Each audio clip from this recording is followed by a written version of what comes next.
नमस्कार दोस्तों, स्वागत है आपका मेरे चैनल पर। तो बिना समय गंवाए चलिए शुरू करते हैं आज की कहानी।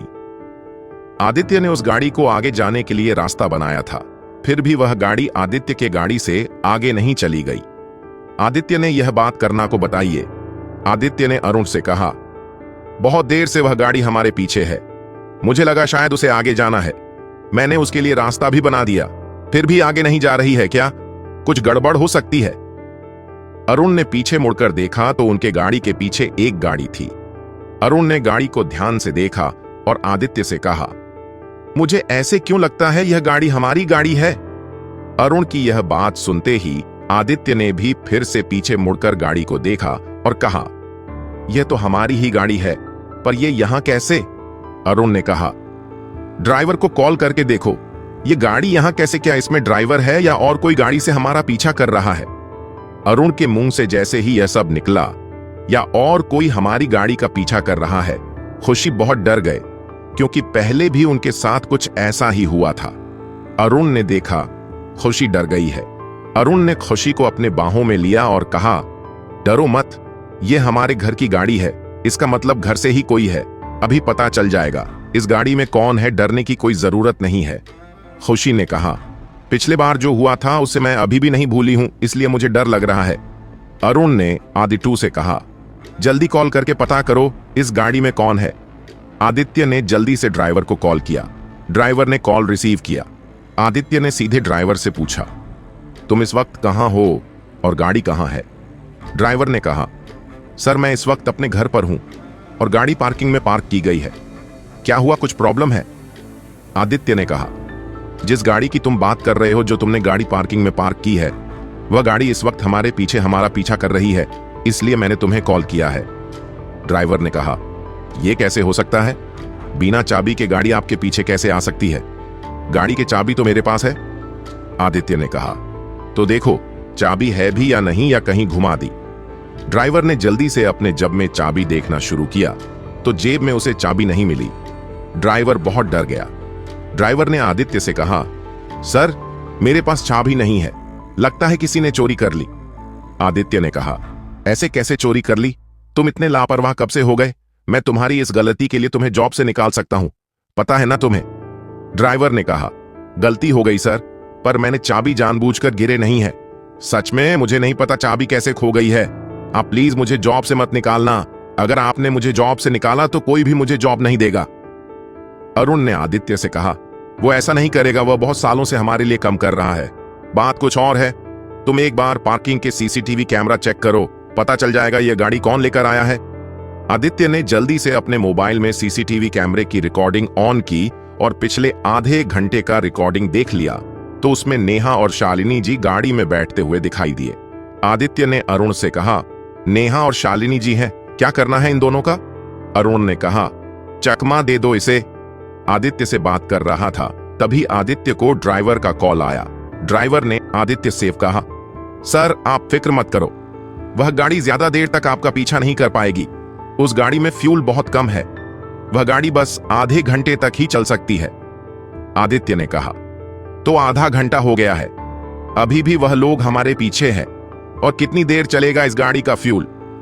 ड्राइवर ने कहा, 5 मिनट चल सकता है, उससे ज्यादा नहीं चलेगा। आप चाहे तो उन लोगों को चकमा दे सकते हैं। आदित्य ने कहा, नहीं, हम उन लोगों के गाड़ी का फ्यूल खत्म होने का इंतजार करते हैं। ये लोग ऐसा फंसने वाले हैं आज ना, कि फिर कभी गाड़ी चोरी करने के बारे में सोचेंगे ही नहीं।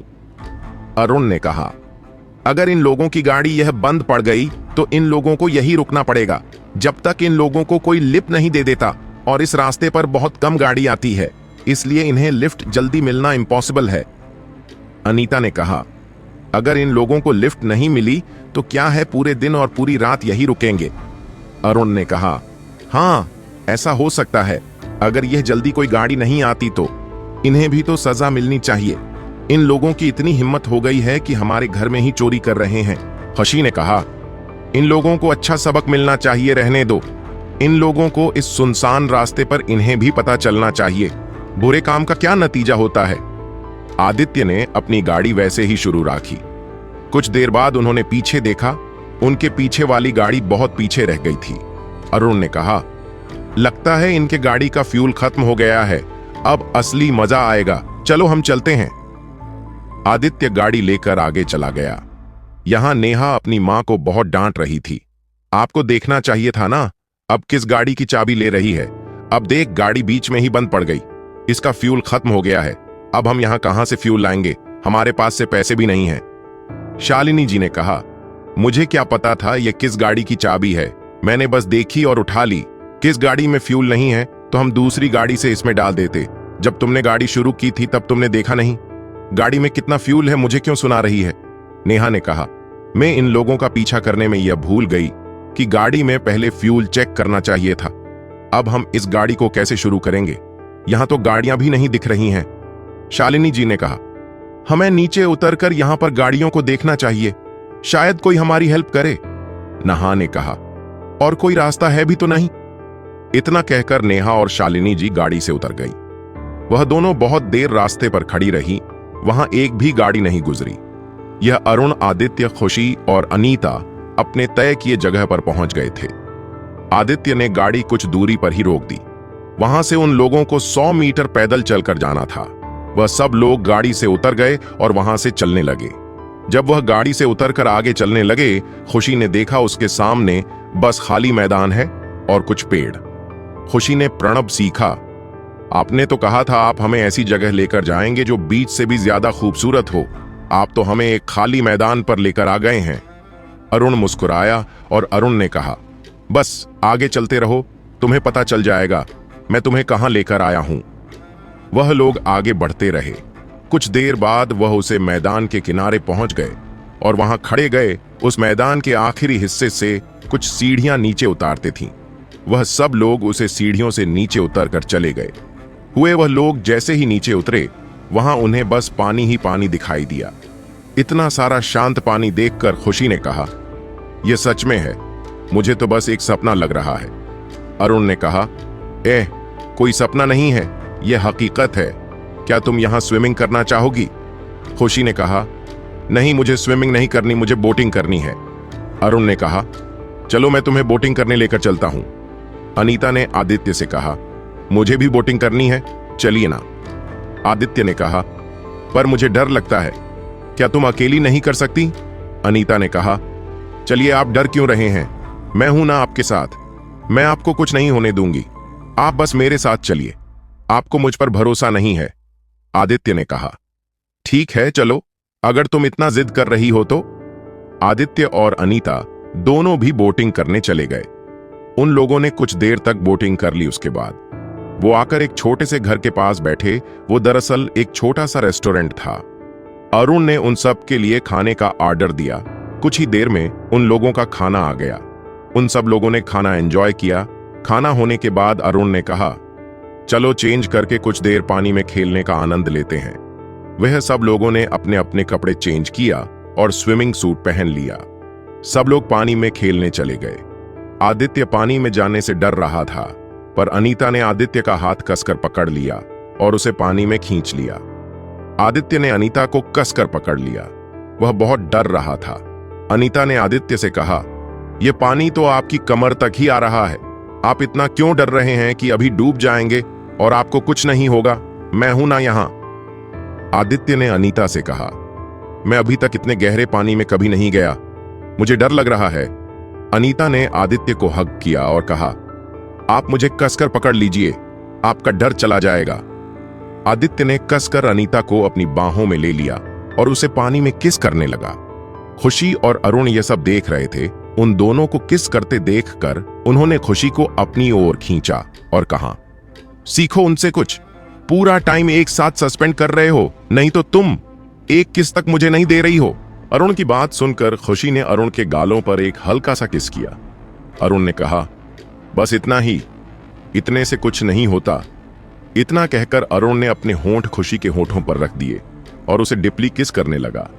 यहां अनीता ने आदित्य को खुद से अलग किया और कहा, आप यह क्या कर रहे हैं, यह हम अकेले नहीं हैं।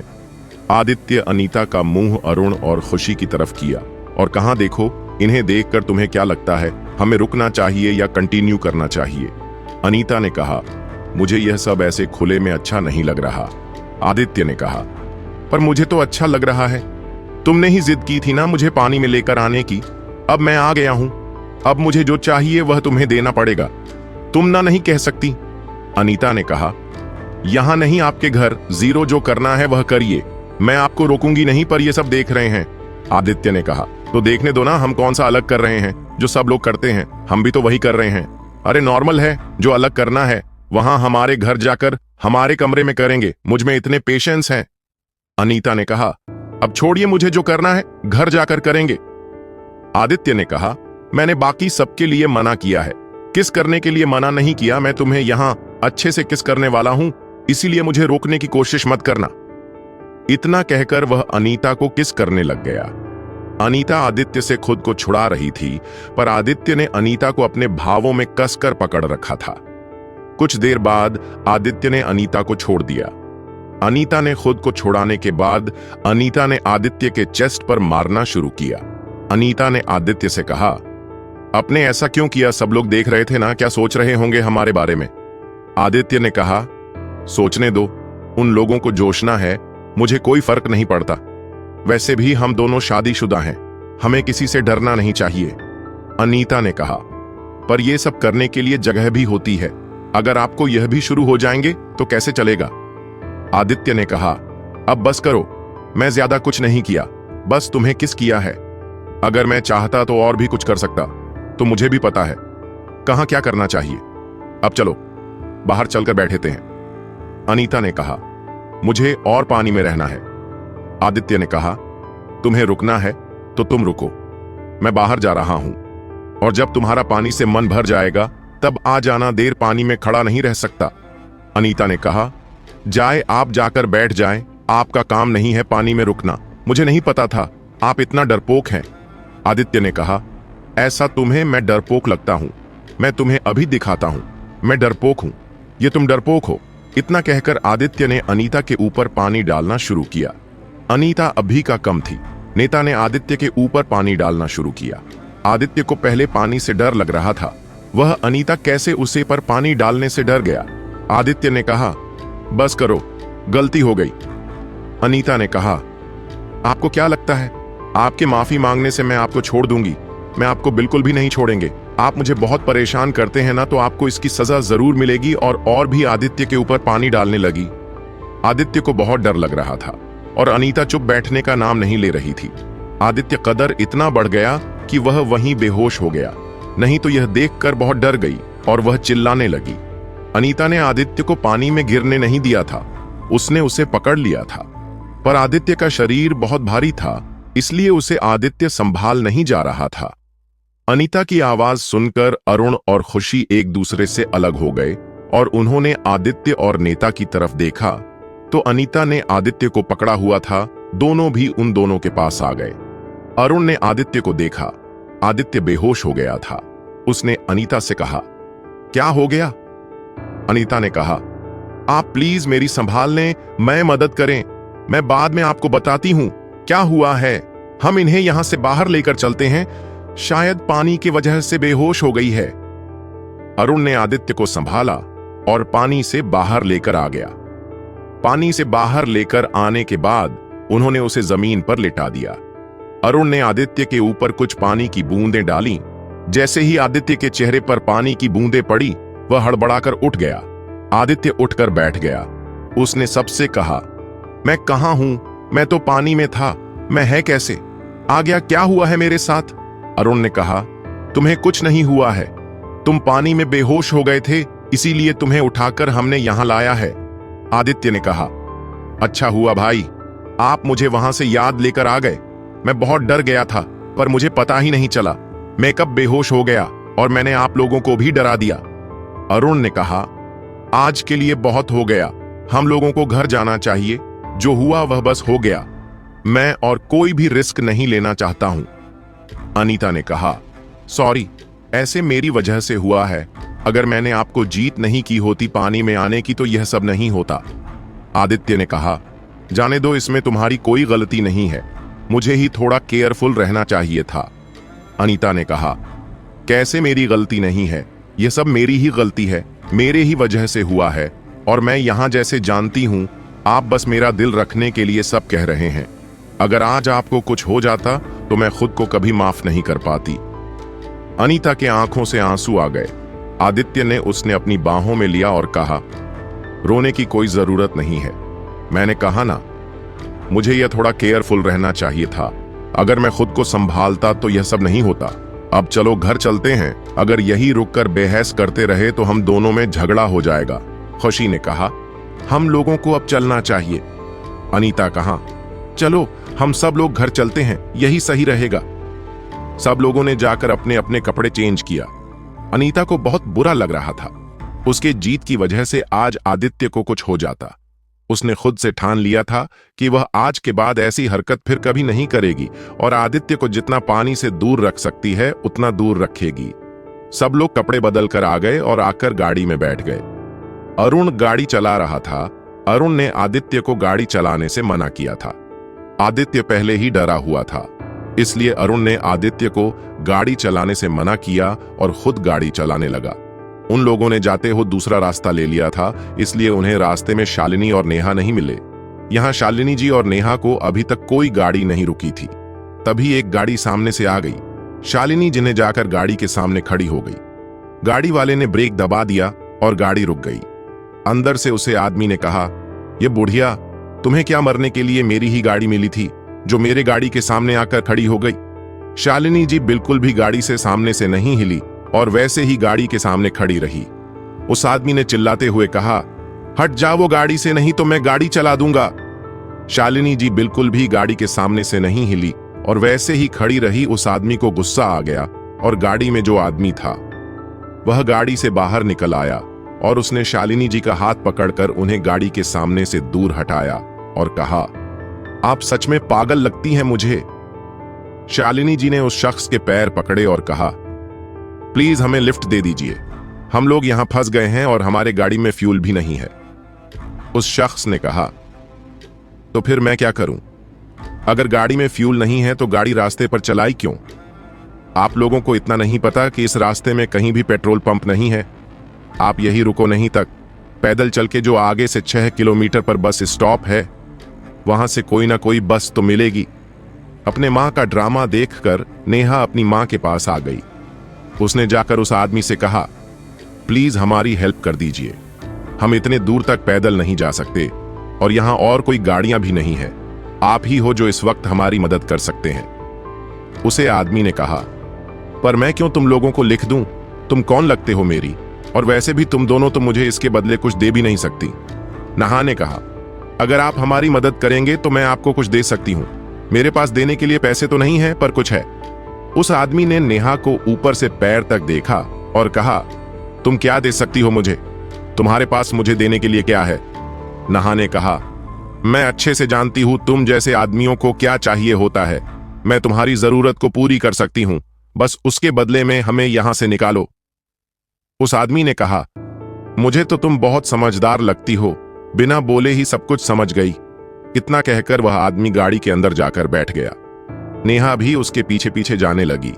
शालिनी ने कहा, तुम क्या करने वाली हो? नेहा ने कहा, अगर हम लोगों को यहां से निकलना है तो मुझे यह करना ही होगा। अब बस मेरा यहां वेट कीजिए, मैं उसे मना लूंगी। इतना कहकर नेहा वहां से उस आदमी के गाड़ी की तरफ चली गई और गाड़ी के अंदर जाकर बैठ गई। उस आदमी ने वहीं नेहा को किस करना शुरू किया। नेहा ने उसे आदमी को रोका और कहा, प्लीज यहां नहीं, कहीं और चलते हैं। यहां मेरी मां है और मुझे उनके सामने यह सब करना ठीक नहीं लगता। उस आदमी ने कहा, मुझे नहीं लगता तुम्हारे मन को इससे कोई फर्क पड़ेगा, नहीं तो और तुम्हें मेरे पास आने ही नहीं देती। नेहा ने अपनी मां की तरफ देखा। उसकी मां वहीं खड़ी थी, पर उसके चेहरे से तो बिल्कुल भी नहीं लग रहा था कि नेहा के साथ जो होने वाला है उससे उन्हें कोई फर्क पड़ता है। नेहा ने खुद से कहा, सच में मेरी मां ही है ना? कौन अपनी बेटी को ऐसे किसी के साथ देख सकता है? पर छोड़ो ये सब, ये सोचने का वक्त नहीं है। मुझे यहां से निकलना है और यह मेरे लिए कोई बड़ी बात नहीं है। नेहा ने अपने मां के सामने ही खुद को उस आदमी को सौंप दिया। उसे आदमी ने उसे जो नेहा के साथ करना था वह सब कुछ नेहा के साथ कर दिया। कुछ देर बाद वह आदमी नेहा से अलग हो गया और उसने नेहा से कहा, तुम तो बहुत एक्सपीरियंस हो, तुम्हारे साथ मजा आ गया, शायद हमारी मुलाकात फिर कभी हो जाए। नहा ने कहा, मुसीबत में थी इसलिए हेल्प मांगे नहीं तो हर किसी को नसीब नहीं होता मेरे साथ यह सब करना। उसे आदमी कहा, खुद को क्या तुम बहुत बड़ी हीरोइन समझती हो? तुमसे भी खूबसूरत और अच्छी लड़कियां हैं जिनके साथ मैं यह सब कर सकता हूं। नेहा ने कहा, मैंने बस अपना काम निकालने के लिए आपके साथ यह सब किया, आप इसे भूल जाइए और अपने वादे के मुताबिक हमें हमारे जगह छोड़ दीजिए। उसे आदमी ने कहा, अपने मां को कहो गाड़ी में आकर बैठ जाए, छोड़ देता हूं जहां जाना है। नेहा ने अपनी मां को गाड़ी में आकर बैठने का इशारा किया। नेहा की मां गाड़ी में बैठ गई। उसे आदमी ने गाड़ी शुरू कर दी। नेहा ने उसे आदमी को मैं रास्ते पर छोड़ने के लिए कहा था और आगे जाने के लिए कुछ पैसे भी लिए थे। उस आदमी ने उन लोगों को मेन रास्ते पर छोड़ दिया और वह वहां से आगे चला गया। वह लोग रास्ते पर खड़े रहकर टैक्सी का आने का वेट करने लगे। तभी वहां से अरुण की गाड़ी गई। अरुण ने उन लोगों को वहां देखा और कहा, यह यहां तक कैसे पहुंच गए? वहां तो ज्यादा गाड़ी आती भी नहीं, किस इन्हें लिफ्ट दे दी? अरुण की बात सुनकर खुशी ने भी बाहर देखा तो बाहर शालिनी और नेहा रास्ते के किनारे खड़ी थीं। खुशी ने कहा, बहुत जल्दी वहां से निकल आई है, लगता है उनके लिए यह सब आसान था। अरुण ने कहा, जाने दो, हम घर चलते हैं, वैसे भी उन्हें कुछ देर में टैक्सी मिल जाएगी। जब तक हम घर पहुंच जाते हैं वह भी घर पहुंच जाएगी। कुछ देर बाद अरुण, खुशी, अनीता और आदित्य सब लोग घर पहुंच गए। आप दोपहर हो गई थी। जैसे ही वह गेट के अंदर गए, खुशी में देखा गार्डन में किचन सेटअप करने का काम चल रहा था। खुशी ने कहा, यह सब क्या है? अरुण ने कहा, तुम भूल गई, तुमने कहा था तुम आज हमारे लिए बाहर गार्डन में खाना बनाओगी। आशा है आपको आज की कहानी पसंद आई होगी। अगर आपको हमारी कहानियां पसंद आईं तो कृपया चैनल को सब्सक्राइब करें और इस वीडियो को अपने दोस्तों के साथ शेयर करें। अगले एपिसोड में फिर मिलेंगे एक नई कहानी के साथ। तब तक के लिए खुश रहें और सुरक्षित रहें। धन्यवाद।